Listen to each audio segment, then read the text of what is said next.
بسم اللہ الرحمن الرحیم۔ السلام علیکم جناب۔ سٹوریز میں نے دو شیئر کرنی ہیں، بڑی اہم سٹوریز ہیں بھائی۔ یہ ایک دو دن پہلے آپ نے دیکھا کہ صحافی سمیع ابراہیم کو خواجہ سرا یا ہیجڑے نے دو چار تھپڑ رسید کر دیے۔ یہ کیا وجہ ہے؟ یہ خبر تو آپ نے دیکھ لی، سن لی یہ بات، لیکن اس کے پیچھے کیا وجہ تھی؟ ایسا ہوا کیوں کہ خواجہ سرا نے ان کو دو تین تھپڑ کیوں مارے جس کو حملہ کہا گیا؟ تو میرے سورسز نے، بہت ہی اتھینٹک سورسز نے کچھ اندر کی باتیں بتائی ہیں، میں نے آپ کے ساتھ وہ شیئر کرنی ہے۔ دوسری بات، سٹوریز میں نے کہا نا دونوں بڑی اہم ہیں۔ دوسری بات،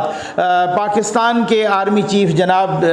جنرل قمر جاوید باجوہ صاحب وہ حج کی سعادت حاصل کرنے کے لیے گئے، اور پھر ہو سکتا ہے کہ جب آپ یہ ویڈیو دیکھ رہے ہوں تو وہ واپس بھی آ چکے ہوں۔ اس سلسلے میں کچھ یوتھیوں کے گروپس میں کچھ مختلف حوالوں سے تحریک انصاف کو کوئی کھٹکا لگا ہوا ہے کہ جس سعودی حکومت کے ساتھ انہوں نے پتہ نہیں کون سی باتیں کی ہیں۔ اس پر خصوصی بات کریں گے، یہ بڑی ہی اہم ترین سٹوریز ہیں۔ تو آجائیں جناب، یہ سمیع ابراہیم صاحب کے معاملے پر کہ ان پہ کہا گیا کہ جی بڑا وہ حملہ ہو گیا ہے، اور پتہ نہیں کوئی بڑی ادھر ادھر باقی مالشیا پالشیا یوتھیوں نے بڑا جو ہے نا اس پہ ایک کنڈمنیشن کی، مذمت کی کہ یہ حملہ قابل مذمت ہے۔ وہ بعد میں پتہ چلا کہ ان کو تو جو تھپڑ لگے ہیں وہ تو ایک خواجہ سرا یا ہیجڑے نے مارے ہیں، وہ تو ایک جو ہے نا، اور یہ آپ دیکھ رہے ہیں، آپ کے سامنے یہ ویڈیو بھی چل رہی ہے کہ تقریباً کوئی 1 منٹ 23 سیکنڈ کی یہ ویڈیو ہے۔ یہ کیوں ایسا ہوا ہے؟ سمیع ابراہیم وہ جناب جا رہے ہیں آفس سے نکل کے، بیگ ان کے پاس ہے اپنی گاڑی کی طرف، اور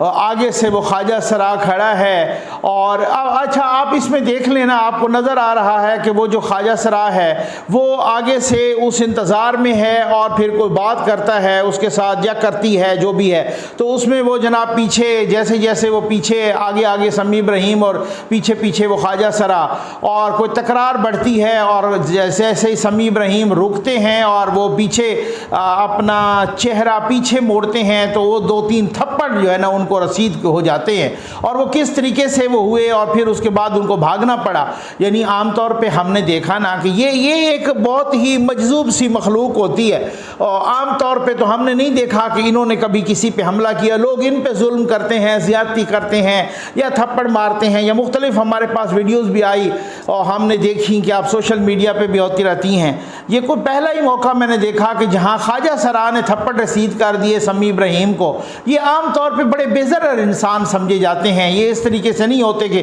کسی پہ حملہ کر دیں، اور نہ ہی کوئی حملہ ہے، اور حملہ کے بعد تو حملہ آور نہ ہی ان کے پاس کوئی اسلحہ تھا، انہوں نے ویسے ہی تھپڑ جڑ دیے ان کو دو تین، اور حملے کے بعد تو حملہ آور جو ہے نا بھاگ اٹھتے ہیں، وہ تو فرار ہو جاتے ہیں، لیکن یہ فرار نہیں ہوئے، یہ ادھر ہی کھڑے کھڑے ان کو کوستے رہے سمیع ابراہیم کو۔ اب اس کے بعد ہم نے پتہ کیا، اچھا ایک تو وہ غریدہ فاروقی صاحبہ نے بھی ٹویٹ کی ہے، اور اسلام آباد ہائی کورٹ، اسلام آباد پولیس کا موقف انہوں نے دیا، اور ڈی آئی جی آپریشن کے توسط سے، چٹھا صاحب کے توسط سے انہوں نے یہ کہا کہ جی ہم نے رابطہ بھی کیا سمیع ابراہیم صاحب سے، اور یہ جو معاملہ تھا یہ اس خواجہ سرا کے ساتھ کوئی پیسوں کا معاملہ تھا، پیسوں کی کوئی لین دین تھی، اور یہ ہم نے پھر اسلام آباد پولیس کا موقف یہ بھی ہمارے سامنے آیا کہ انہوں نے کہا کہ جی ہم نے سمیع ابراہیم صاحب سے کہا تھا کہ جی آپ ایف آئی آر کٹوائیں، ہم اس خواجہ سرا کو گرفتار کرتے ہیں، تو سمیع ابراہیم صاحب نے منع کر دیا کہ میں نے ایف آئی آر نہیں کٹوانی، میں نے کوئی مقدمہ نہیں کٹوانا، اور میں نے کسی قسم کا کوئی کیس نہیں لڑنا، اور اس خواجہ سرا کو گرفتار نہیں کروانا۔ اب میں نے اسے پوچھا، میں نے کہا سمیع ابراہیم امریکی شہری یہ کب جو ہے نا، ویسے بھی ان کی ساری فیملی امریکہ میں ہے، اور وہ ادھر یہ خیر سے جو ہے نا وہ ہیرو بننے کے چکر میں امریکہ کے خلاف نعرے لگاتے ہیں، اور یہ کہتے ہیں امریکی سازش ہوئی ہے۔ تو سمیع ابراہیم وہ باقی تو فیملی ادھر ہے، تو یہاں پر یہ جو ہے نا مطلب کیا کر رہے ہیں، اور یہ وہ لوگوں کی آپ منافقت دیکھیں نا کہ امریکی انہوں نے نیشنلٹی لی ہوئی ہے، پوری فیملی امریکہ میں ہے۔ بھائی آپ بہت بڑے کوئی ورکر آ گئے ہیں تحریک انصاف کے، اور خان صاحب کے جیالے ہیں، تو آپ فیملی کو بلائیں امریکہ بھی، یہ ایک ٹکٹ پہ دو مزے اور وکٹ کے دونوں طرف کھیلنا۔ تو اب وہ جناب مجھے پتہ چلا، بہت ہی اتھینٹک سورسز نے بتایا، میں نے ان سے پوچھا، انہوں نے نے کہا نقوی صاحب بات یہ ہے کہ آپ یہ بتائیں کہ بھئی خواجہ سرا کے ساتھ پیسوں کا کون سا لین دین ہو سکتا ہے؟ کیا یہ ایسا ہو سکتا ہے کہ انہوں نے سمیع ابراہیم نے کوئی ان سے قرض لیا ہوگا؟ ہوتا ہے نا کہ جی قرض لیا ہو اور وہ واپس نہ کر رہے ہوں۔ سمیع ابراہیم کو قرض لینے کی کیوں ضرورت ہے؟ ان کے اپنے پاس لاکھوں کروڑوں ہیں، تو وہ کیوں لیں گے قرض کسی خواجہ سرا سے؟ وہ والا لین دین تو ہو نہیں سکتا۔ اچھا پھر دوسرا لین دین ہے، میں چونکہ اس طرح کا بندہ نہیں ہوں تو میں بڑے محتاط انداز میں آپ تک یہ پہنچاؤں گا، کیونکہ یہ ویڈیو کو ہر ایج کے اور ہر صنف کے لوگ دیکھتے ہیں، تو اس حساب سے مطلب جو ہے نا میں نے بہت ہی محتاط انداز میں بات کرنی ہے۔ تو کہتے ہیں کہ ان کے اپنے ساتھ کو پیسوں کا لین دین ہوتا تو پھر بھی یہ ایسا معاملہ نہ ہوتا، یہ انہوں نے پیسے دے دیے ہوتے اور یہ صورتحال اس طرح سے ہے۔ کچھ لوگوں نے تو کہا ہے کہ چونکہ فیملی ادھر ہے تو ادھر ہی یہ پوٹھے سیدھے کام اس طرح کے کرتے رہتے ہیں، لیکن انہوں نے کہا کہ میں آپ کو اندر کی خبر دے رہا ہوں۔ یہ بالکل یقین کیجئے مجھے جس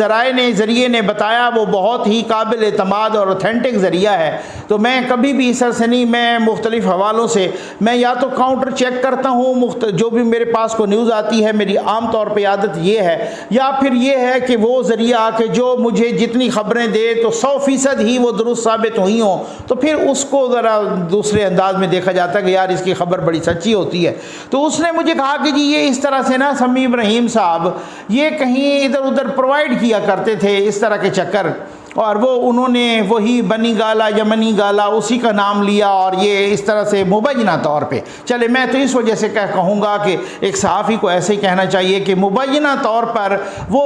بنی گالا پرووائڈ کرتے تھے، تو وہاں سے کو پیسوں کا لین دین ہوا تو ان کا کافی اوپر چڑھ گیا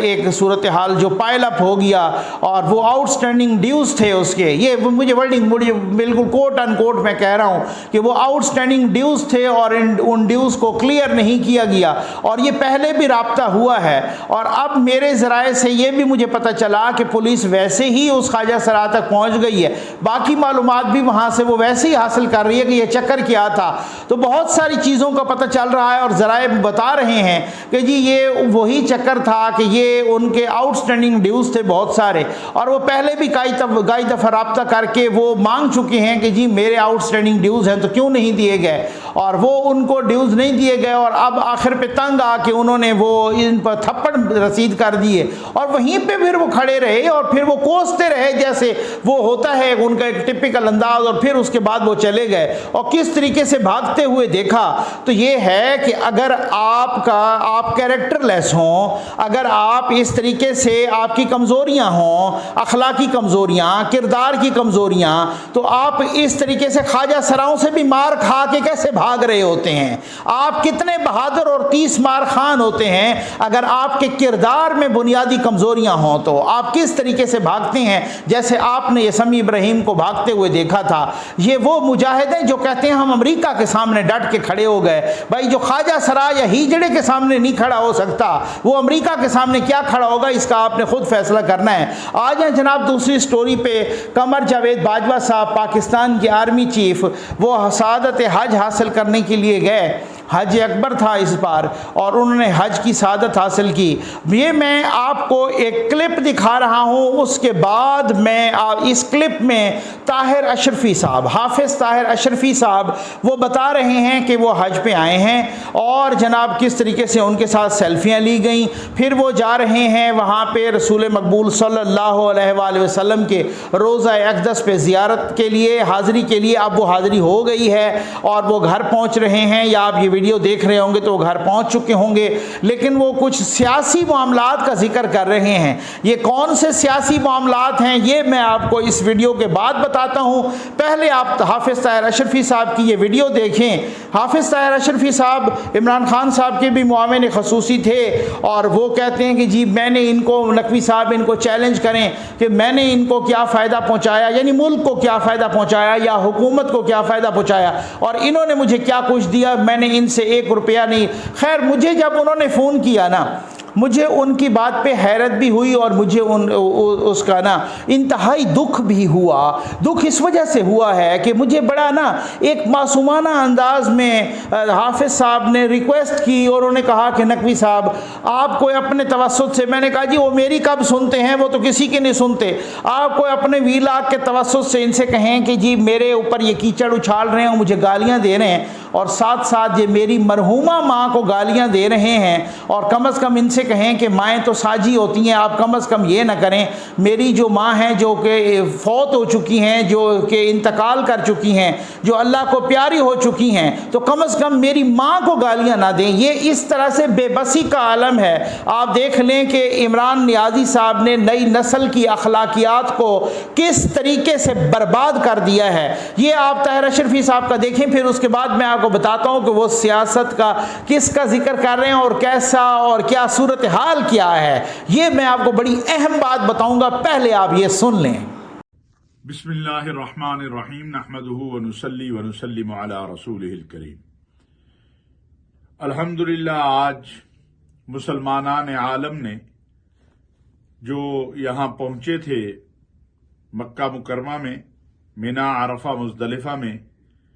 جن کی تعداد اس سال 10 لاکھ کے قریب تھی، حج مکمل کیا ہے۔ اس پر ہم اللہ کا شکریہ بھی ادا کرتے ہیں اور سعودی عرب کی قیادت کا بھی، خصوصاً خادم الحرمین شریفین شاہ سلمان بن عبدالعزیز اور ان کے ولی عہد امیر محمد بن سلمان، اور سعودی عرب کی تمام جو ادارے ہیں، وزارتیں ہیں، عوام ہے، کہ جس طرح سے اعلیٰ ترین انتظامات کیے گئے۔ 2-3 چیزوں کو پھیلایا جا رہا ہے۔ پہلی بات تو یہ ہے کہ ہمارے سپہ سالار جنرل قمر جاوید باجوہ صاحب تشریف لائے حج کے لیے۔ اللہ تعالیٰ نے ان کو یہ سعادت دی، جمعے کا حج تھا، اور انہوں نے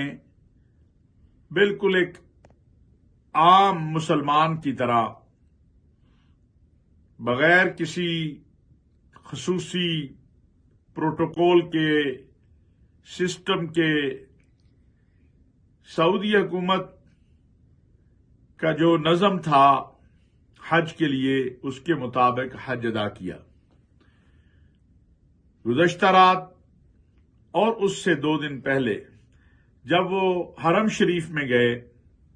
تو وہاں پاکستانی ایک بڑی تعداد میں ان کے ارد گرد جمع ہو گئے۔ انہوں نے ان سے محبت کا اظہار کیا، ان کے ساتھ سیلفیاں بنائیں، حالانکہ وہ اس سے حرم کے احترام میں اوائڈ کر رہے تھے، لیکن اپنے پاکستانیوں کے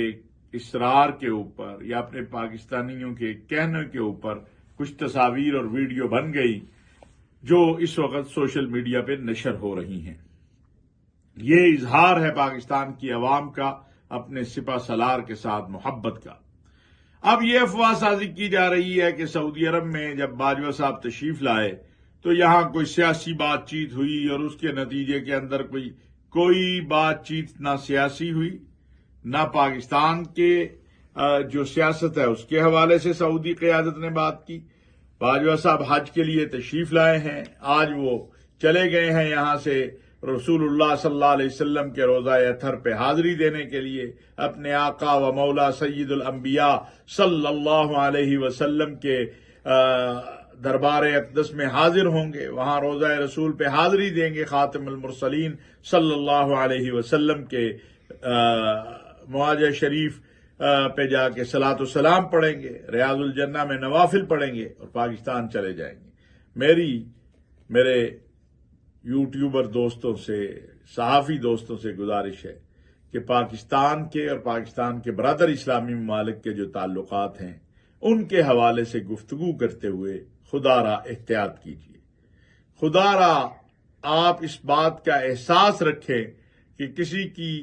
محبت اور نفرت یا اپنی ریٹنگ کے لیے ایسی افواہ سازی نہ کیا کریں جس سے ہمارے دوست ممالک بھی اور ہم بھی مشکل میں آئیں۔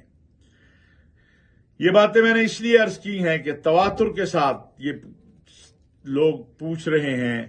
کہ کیا کوئی یہاں پر مذاکراتی عمل ہوا ہے۔ کوئی مذاکراتی عمل یہاں نہیں ہوا، حج تھا، حج ہوا ہے۔ اللہ کا شکر ادا کرتے ہیں کہ اس نے یہ حج کی سعادت مسلمانوں کو دی، سعودی عرب کی قیادت کے شکریہ ادا کرتے ہیں جنہوں نے اتنے بہترین انتظامات کیے۔ اللہ تبارک و تعالی ہم سب کے حج کو قبول فرمائے اور اسلام اور پاکستان اور مسلمانان عالم کی ہر طرح کے شرور سے محفوظ فرمائے۔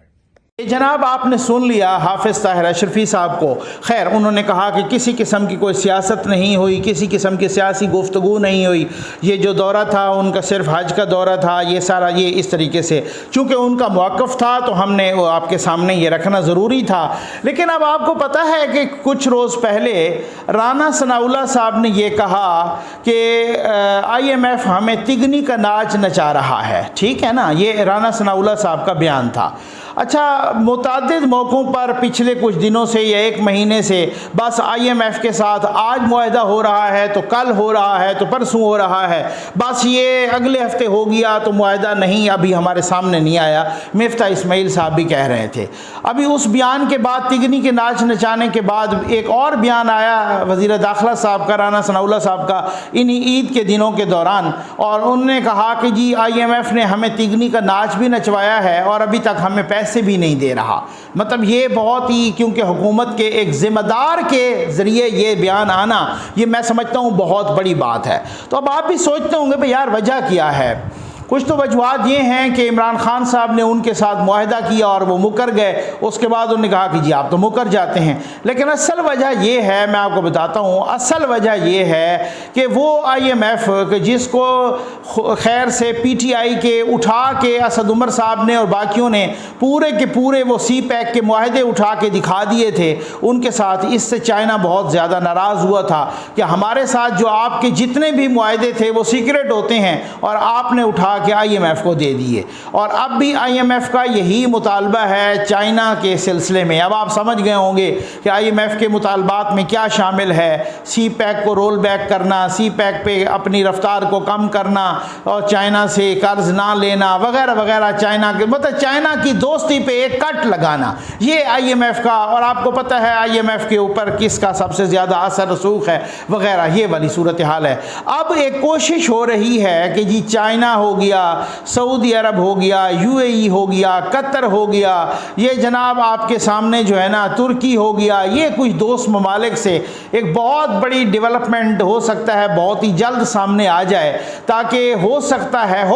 ہے عین ممکن ہے کہ IMF کو خیر بات کہہ کے تو پھر اس کے بعد جو ہے نا یہ صورتحال، میں آپ کو وہ اندر کی بات بتا رہا ہوں، یہ ہو سکتا ہے کہ اس طریقے سے کچھ چیزیں ڈسکس ہوئی ہوں، سیاست ڈسکس نہ ہوئی ہو، معیشت ضرور ڈسکس ہوئی ہوگی، اور معیشت بھی اسی حوالے سے کہ اگر IMF کی یہ شرط ہے کہ آپ چائنا کی دوستی پہ کٹ لگائیں یا چائنا کے